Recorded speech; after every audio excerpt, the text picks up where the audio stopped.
आज हम एक घटना से आपको रूबरू करना चाहते हैं कि जब पहली बार हमने हेपेटाइटिस बी के लिए इस तरह की आयुर्वेदिक औषधि का प्रयोग करना शुरू किया तो हमारे दिमाग में थी कि शेवनाग एक पेड़ होता है जो आदिवासी क्षेत्रों में विशेष करके सिक्किम के क्षेत्रों में पीलिया के लिए यूज़ किया जाता है।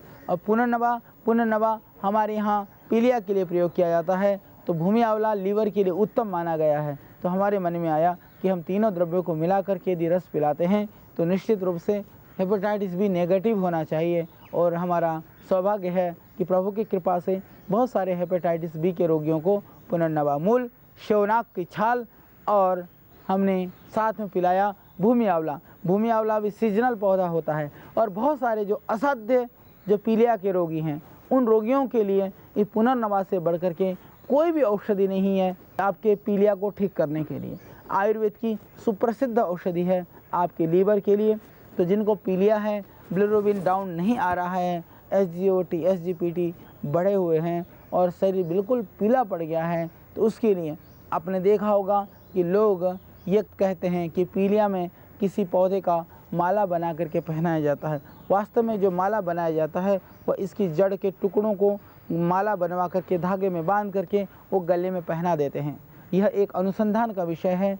निश्चित रूप से हमारे वैज्ञानिकों को, हमारे डॉक्टर्स को इस विषय में काम करना चाहिए कि इसके सिर्फ धारण करने मात्र से, पीने से तो पीलिया ठीक होता ही है, सिर्फ इसके टुकड़ों को यदि हम माला बना करके धागे में पिरो करके यदि गले में धारण करते हैं तो उससे भी पीलिया जैसी भयानक बीमारी से मुक्ति मिल जाती है।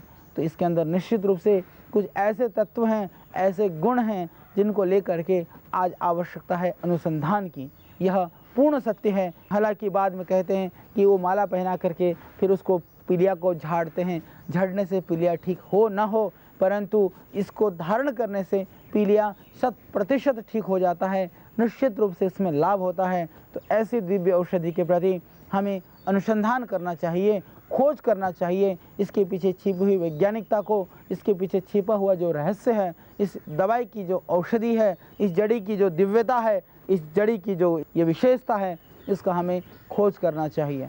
इसके अतिरिक्त जिनको पीलिया है, इनकी जड़ को यदि आप इतनी मात्रा में कूट करके यदि सुबह शाम पिला देते हैं रस निकाल करके, तो पीलिया में 100% लाभ हो जाता है। यदि ताज़ी जड़ी ना भी मिले, अन्यथा सिर्फ पुनर्नवा मूल बाज़ार से लेकर के उसका काढ़ा बना करके भी यदि आप प्रातः सायं सेवन करते हैं तो आपके लीवर संबंधी जो बीमारी है तो उसमें आपको भरपूर लाभ मिलेगा। यह एक बहुत ही उत्तम और एक दिव्य औषधि है। हालांकि हम लोग एक सर्वकल्प क्वाथ करके बनाते हैं, उसके अंदर यही 3 द्रव्य हैं, भूमि आंवला है, मकोई बीज है और पुनर्नवा मूल है। तीनों चीज़ को मिला करके बनाया हुआ है। वो सर्वकल्प क्वाथ भी काम करता है। सब तरह के आपके सूजन में, शोथ में, लीवर में और या इस तरह की कोई भी शोथजन्य व्याधि हो उसमें वह अत्यंत ही कारगर है, बहुत ही गुणकारी है। तो उसके लिए भी आप सर्वकल्प क्वाथ का भी प्रयोग कर सकते हैं। अन्यथा सिर्फ पुनर्नवा मूल बाज़ार से लेकर के उसका काढ़ा बना करके भी यदि आप प्रातः सायं सेवन करते हैं तो आपके लीवर संबंधी जो बीमारी है, सूजन संबंधी जो बीमारी है या किसी भी तरह के पीलिया से संबंधित कोई भी रोग है तो उसमें आपको भरपूर लाभ मिलेगा। यह एक बहुत ही उत्तम और एक दिव्य औषधि है।